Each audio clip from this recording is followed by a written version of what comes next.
Hey collective, what's going on? Ron here at Becoming Enlightened Together. I hope you all had a wonderful weekend and so on. I was a little under the weather yesterday because I've been going through a tremendous amount of overexposure to the sun and heat and stuff like that. I haven't been staying hydrated like I should perhaps, and that and the lack of sleep. All those types of things have contributed to just not really being able to physically do anything much yesterday. So apologies for that, but I did pull the entire week's energy for this week, and that's what we're looking at here. We have the overall energy, and we have Sunday going clockwise all the way till this coming Saturday, okay? Now, what I would entitle this particular reading as Us versus Them in terms of our energy. And the reason I say that predominantly is because half the runes were actually very positive, and half were their extreme counterparts, the yin and yang kind of thing. So I have, I didn't realize that till just now, but I have 4 black and 4 actually rose-colored quartz runes. So, and just another aspect to this reading to show its, I guess you could say, it's balanced or equal and opposite energies, I guess is the only way to really put it. Okay? So we're going to go ahead and start with the overall energy. The overall energy this week is Othala in the reverse, as is the case in most runes. When it's in the reverse, it's usually the negative of the positive aspects, and this is the case here in this particular rune. This one talks about recklessness and frustration, legal problems, hassles, lack of order, totalitarianism, slavery, poverty, homelessness and bad karma, prejudice, clannishness, and what a person is bound to or bound by. Okay? So addictions, things of that nature, as well as perhaps beliefs. All right. Now, I call it us versus them at first because in my particular case specifically, I know that this is very, very accurate and specific. In all of the words that I just utilized, even down to the racial aspect of it, in terms of form of clannishness, prejudice, slavery, totalitarianism, things of that nature. This is exactly the kind of mentality that I have in the background. It's not, by an entire collective of people that are arrayed. There are other people that are, involved in these things too, that we got from both the other readings and that I'm also experiencing personally, that are basically of a different racial background, but not in total. It could be, like I said, men and women. It could be those who are practicing some pretty, in some cases you could say, heinous activities. So, and we're talking about everything from, unaliving people to, straight out Satanism. And I'm talking about from the perspective of going through the rituals and things of that nature, the blood rituals and so on. I'm not just talking about, Satanism from the Anton LaVey perspective, at least what he says. It wasn't true, but his version of Satanism was about materialism. Basically, we are the survival of the fittest kind of mentality and just get whatever, the world has to offer to us. It's all fair game. But in the words of Aleister Crowley, but do no harm unto others, but that's not entirely true, now is it, when you're unaliving people? So, again, there's, when you're talking about working for the father of all lies or liars, then, those kinds of things can be expected, you know. You're going to get double speak and things of that nature. I've read Aleister Crowley's work, and I've read Anton LaVey's, books too. He had books outside of, just the Satanic Bible. And, I saw all through his propaganda and everything else. So it's not like most people believe.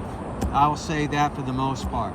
But there are those who take it to the Hollywood perspective with the ritual and everything else, or the ancient Baal worship kind of mentality.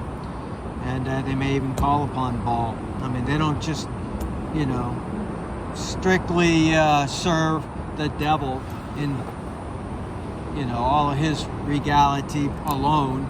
They call upon many of these other, forces as well. And not only other types of spirits, like waterborne spirits and the like, but they actually call upon, deities like Leviathan, for example, or Behemoth, or they'll call upon many of the other demonic, names and so on, or energies that they work with, and they try to get to do their bidding for them. And you really shouldn't take this too lightly. Whether you are a Christian or not is irrelevant. These people do believe it, and they do practice these things, and they do wield a certain amount of energy, or power, I should say. When they work together and they combine that energy, unless you yourself are balanced and resonating at a high frequency or vibration, you are susceptible to what it is that they are doing. Make no mistake about that. So I want to make sure everybody's clear on that. And this is why we need to speak on this, and we need to reveal some of the things that they're into. Okay, pedophilia. We're talking about human organ harvesting, working very well with the mafia, the mob. They have, gang affiliations, some of them. And motorcycle gang affiliations as well. And that's not to say that every, secret group or every motorcycle gang and so on and so forth is evil and into all this devil worship and human organ harvesting and things of that nature. But it is to say that in some cases, those things indeed are very real. So we also have politicians and others who are involved in all of these things, as well as those in the entertainment world.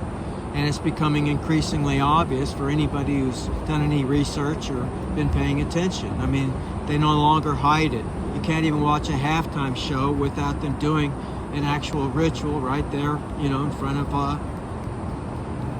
the crowds and everything else while they cheer, thinking it's nothing more than entertainment. They masquerade it as being entertainment, but it's far more than that. They're actually doing mock rituals and stuff on stage, so they do generate power. They do bring forth certain types of energy. So whether you believe it or not, it's irrelevant. Everything in the world, everything in the universe, everything that we know of that exists is energy. So when you're doing magic of any type, you're learning how to manipulate energy. That's what magic is, okay? When you're doing the law of attraction, you're basically attracting like energy. You're using or manipulating energy. It doesn't matter in what guise it comes in. It's all about energy. So this is why we need to discuss these things, okay? And I don't have a single qualm with revealing these organizations and these groups. And some I could call out. Some are of the Masonic, and I know Masons get blamed for a lot of things because historically Masons are involved in a lot of things. There's no refuting that. And I've got freaking countless information to substantiate that claim. All historical in nature, some actually documented from actual politicians, and I'm talking about from our founding fathers' day in our period of time, all the way to present. In fact, many of them themselves are Masons. George Washington himself was a Mason, and many others, many others, if not most of the presidents we've had, and vice presidents, and secretaries of war and all that other good stuff. A lot of them are Freemasons. In fact, the third oldest party in this country is the anti-Masonic party because of the connection they've had with everything from the French Revolution to present day. And again, they take pride in that, so they can't dispute it. At least many of the Masonic lodges do. And I've seen that in writing as well. So I can state whatever it is that I can prove, and I can prove these things because they're written down in many places. All right, now with that being said, this energy is also giving a lot of those vibes, and I know that to be true again in my case. So we have the female version of the lodges, which feel like could be the Eastern Star variety, and we have many of those, you know, in the city that I'm at, and I also have them in around cities surrounding my city. So they're just as popular, I guess, maybe as popular, getting as popular perhaps as the male version of the Masonic lodge. So now I don't know if they mix. I don't know if any male members are allowed to go into the Eastern Star. Perhaps the rulers or the leaders do. Again, I'm getting off on a tangent, but I just want to understand the kind of energies that we're talking about here. So that's the negative energy. We're talking about our foes in this case. Now, for Sunday, yesterday, we got Thor's rune, Thursaz, and that stands for, of course, Thor himself. It speaks of giants, because Thor was half giant, and he battles against the giants in the Nordic, belief system. Talks about thorn, as in thorns on a rose, which offer the rose, flower protection. Talks about protection in general. Okay, so that's what it's all about. Counseling, luck, also warnings. It talks about a reactive force or directed force of destruction or defense. So an overwhelming force once it's set its mind to an action. And it talks about instinctual will, vital eroticism and regeneration, tendency towards changes, purging, male sexuality and fertilization, as well as vitality. So very, very masculine energy, one of the most powerful runes magically in the runic deck. And when I say magically, all runes are considered magical. They were used in magical workings long before they were made into an alphabet. That and, the word rune alone means like mystery, things of that nature, because they all present so much energetic meaning behind them. They say, like, for example, a picture's worth 1,000 words and a symbol is worth 1,000 pictures. Well, that is magnified, at least in the, perception of those who use these types of divination tools. So the words themselves have a meaning, but they're just like in the word and the workings of tarot. You have the pictures there to help you build a mental image of what it is that you're feeling as well, and what the cards actually mean representatively. Same thing with these runes. Now, I'm still learning that because it's harder to see the same things in a symbol that you can see in a picture itself. Even though a symbol is worth 1,000 words, and I give you quite a few words in terms of their meaning, there's more to it than that, is what I'm saying. They have an energetic inclination attached to them too, found in their poems, found in their the poetic Eddas, the Have 'em All, and other types of literature and so on that were written about them, during the Viking Age, which is really, I guess you could say, started about 800 AD. So, but the first or the oldest rune was found, like I already stated, about 50 AD. They found markings on a brooch. So, but they were used magically long before that. So, they've been using runes for a very long time. It's older than tarot. Well, tarot could be said to come actually from the Egyptian equivalent that they had. So it could be thousands of years old too. But the use of divination, with the word divine being the root word there, talks about or implies seeking out of, the divine, seeking out the will of the divine, or divine things, things that are, of course, of a spiritual nature that we cannot see or perceive otherwise.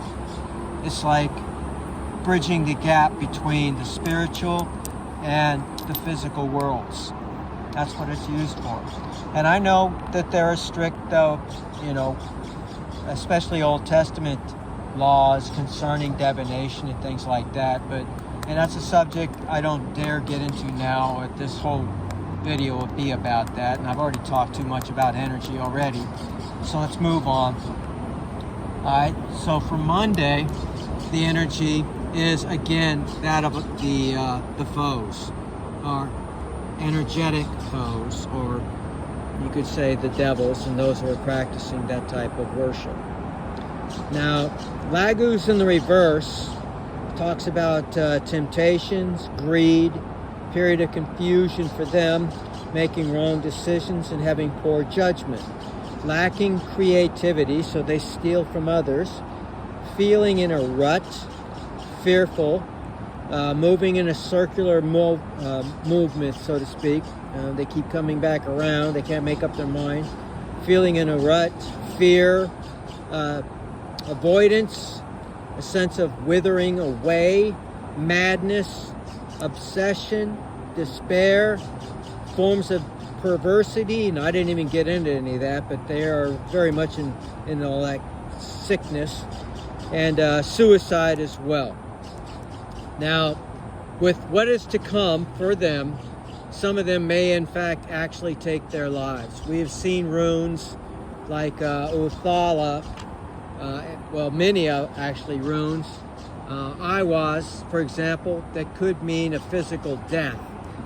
So it is definitely talking about the death of a cycle. We got that last week a couple of times. In fact, it was even the weekly energy, I believe. But anyways, usually in our case it talks about the death and rebirth of a cycle. Okay? Moving to the next cycle. Succeeding, passing your tests. But it can actually mean a physical death. Same thing as Lagus in the reverse. So some of them may indeed actually be perishing because of their own magic. So I need to make that clear, because some of these people are so warped, they believe that some of us are putting magic on them, instead of realizing that energy always has to go someplace. When they sent that energetic desire to unalive you, for example, and you're vibrating at a higher frequency, that energy is reflected back off of you, especially if you have ancestors, gods and goddesses and so on that are protecting you as well, and you're keeping up on your spiritual hygiene, all that good stuff. That energy will literally bounce off you, and it's got to go back somewhere. So it is going to go back to them. That means they're going to end up suffering from the exact same things that they wanted for you. And that means the poverty, the despair, the lack of health, and again, potential death. Okay? And I just want to make sure that I explain that to you, since we're talking about energy specifically in this reading. This whole reading is showing me energy in the way the runes came out, divided exactly in half. 4 white, 4 black, or yin and yang, if you will, so to speak. And this whole energy that we're seeing here is exactly that. 2 polar opposites in terms of their energies. I mean, divided in half. We got 4 that are positive, 4 that are negative. Okay? So back to the reading. We also pulled a -1 out for Tuesday. So Monday and Tuesday in particular, the negative energies are really, really going to start going through it, if they're not already. Okay? Remember, we're talking about time, and time is not linear, it's fluid. It flows like a river, sometimes fast, sometimes slow, depends on who we're talking about. So some people are already going through this, some have already come to the other side of this and are now repentant, or again, not with us anymore, or, it could be a lot of different ways. I'll just leave it at that. You get the message, I'm sure. But this is Uruz. Now, Uruz in the reverse, again, is a very negative rune. It talks about weak-willedness, low energy, and illness. Okay? It talks about missed opportunities, sense of weakness and obsession, misdirection of their forces, lust, domination by others and dominating others, inconsistency, rashness and ignorance, brutality and violence. This is the kind of energy that they have for you, collective. They do not have your best interests at heart, and no matter what they look like on the outside, how small they may be, how much they may smile, somebody is in this energy. And that means they are hiding exactly how they truly feel. And it is of a, I'll just say it is of a deadly nature. A truly sick nature is what it is, the energy that I'm seeing here. Now, for Wednesday, we got Canaz. I had to scratch that one as a blank rune, so that's Canaz. Now, Canaz in the upright speaks about energy. It talks about positivity. It talks about rapport and knowledge. It talks about the torch or beacon. Again, like that light bulb going off over your head. Revelation, in other words. Talks about creativity. Okay? Talks about inspiration. Talks about technical abilities. The fire of life. Talks about harness power to create. So we see the word or the idea of creativity and creating very much expressed in the 4 positive runes that we pulled today. And I see exactly the opposite in the 4 negative runes. They are stealing the creativity from you or perhaps others. This also speaks about having mental clarity, being able to see the light, in other words, versus the darkness, or the power of light. It talks about new strength, talks about passion, and sexual love. So again, sexual love versus lust, right? Okay? Sexual love and lust. They are not the same, collective. And that's what I'm differentiating, okay? Now, I want you also to understand that even though I have 4 white and 4 black runes, I only meant that in terms of its physicality, okay? Not all the black ones are negative, and not all the white ones are positive, okay? It's in positive, negative. They're not all male or masculine and feminine. They are, basically whatever the inscription that's inscribed on the rune entails. So, again, I just want to make that distinction because, yes, there are 4 that are black. Yes, there are 4 that are white. Yes, half of them are positive and half are negative, but they're not negative or positive in accordance to their colors, what I'm trying to say, okay? I don't know why it took me 15 minutes to make that point, but anyway, so that Canaz was a positive one. So we had 2 days straight of very, very negative energies, okay? Everything from lust and perversity to suicide and death, okay? Sickness, all of those things. Now for Thursday, we have the rune Manaz. Now Manaz basically talks about humanity, the self. It talks about modesty, it talks about thought, it talks about altruism. So, just having empathy basically. And again, it speaks about creativity. Creativity, versus the lack thereof we saw in the negative runes. Attitude towards others and their attitudes towards you. Again, it really does speak about this specific reading in particular, as we have our perspectives of those that raid against us, or those who are, being used, I should say, in the spiritual battle. And they have their opinions on us. And like I've been sharing, their opinions of us are murderous. Murderous. So, Manaz also speaks about forethought and intelligence. Again, creative skills, divine structure, awareness. You can expect to receive some sort of aid or cooperation very, very soon. Okay, so this speaks of the collective. Now we go to Friday, we get another negative rune. Okay, whoops, where's that? Got them switched up. Okay, all right, so Friday is Rado. So Rado is the upset of plans, their plans, delays, unexpected travels, feeling lost and in crisis, a sense of rigidity and stasis, not being able to move, injustice, creating it or attempting to create it for us, irrationality, that would make sense, that's why they do the things they do, disruptions and dislocations, demotion, possibly loss of a job, delusions, and possibility again of death. So we